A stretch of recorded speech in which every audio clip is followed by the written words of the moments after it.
ঘাড় ধরে পিছনে একটা লাথি দিব। গালাগালি দিতে দিতে মুখ ব্যথা হয়ে গেল, আর পারতেছি না। বাম ওই শাহবাগী গাঁজাখোর একটু রাস্তায় এসে দাঁড়ান, ফু দিলে যদি উড়ে না যান, আমি এখানে আর কোনোদিন বক্তব্য দিব না। যে এখনো সময় আছে, আমরা আশাহত হচ্ছি না, এখনো নির্বাচন দেওয়ার মতো সময় আছে। শুধু 2-3 জন ব্যক্তিকে উপদেষ্টা পর্যায় থেকে সরে যেতে হবে।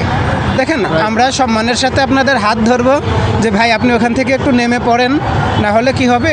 আমরা যখন দেখব যে ওই মানুষকে বোমা মেরে ফেলতেছে, মানুষকে ভয় দেখাচ্ছে, কোপায়ে মারতেছে, তখন কি হবে?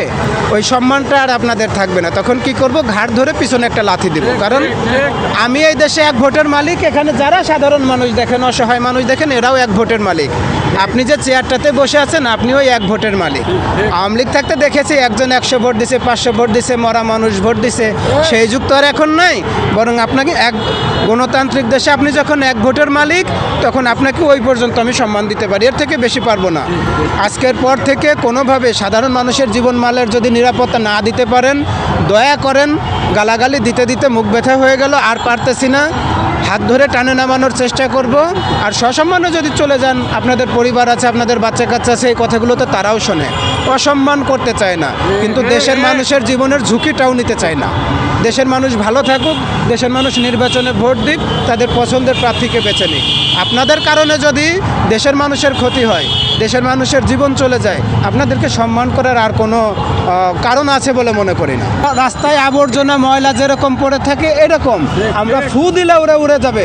বিশ্বাস না হয় রাস্তায় এসে দেখান। বাম ওই শাহবাগী গাঁজাখোর একটু রাস্তায় এসে দাঁড়ান, ফু দিলে যদি উড়ে না যান, আমি এখানে আর কোনোদিন বক্তব্য দিব না। বড় কোনো অংশ নাই। আওয়ামী লীগের বড় অংশ পালিয়ে গেছে, দোসরদের বড় অংশ পালিয়ে গেছে, কিছু ছাউপনা এখানে আছে। এদেরকে আমরা ভয় পাই না, এদের কোনো কার্যক্রম নয়, আমরা ভীতু হই না। এদের গুলির সামনে আমরা স্বাধীনতা এখনও দেখি। আমাদেরকে শুধুমাত্র উত্ত্যক্ত করবেন না, ধর্মীয় কোনো রকম কোনো উস্কানি আমাদেরকে দিবেন না। আপনারা যে মৌলবাদী বলেন, যে ওই ডেইলি স্টার যারা পুরাইছে, প্রথম আলো যারা পুরাইছে, আমরা জানি প্রতি বছর কতটা বাংলাদেশি তথ্য ডেইলি স্টার, প্রথম আলোর মাধ্যমে ভারতে পাচার হয়েছে। মাত্র 28 মিনিটের মাথায় ডেইলি স্টারের যে সফটওয়্যারটা ছিল, যে সার্ভারটা ছিল, সেটা চালু হয়েছে। তার মানে আমরা জানি আপনাদের সার্ভারের আইপি অ্যাড্রেসটা ভারতে। আপনারা বাংলাদেশের কেউ না। আমাদের দিয়ে মুখ খোলায়েন না, আমাদের দিয়ে ব্যবস্থা নিয়েন না। সামনে নির্বাচন, আমরা শুধু একটু ধৈর্য ধরতেছি। দেশের মানুষ ভোট দিতে চায়, তার পছন্দের মানুষকে ভোট দিতে চায়। আপনারা শুধু এই পরিবেশটা গড়ে তোলেন যেন ভোটটা সুষ্ঠু এবং একেবারে সুন্দরভাবে সম্পন্ন হয়ে যায়।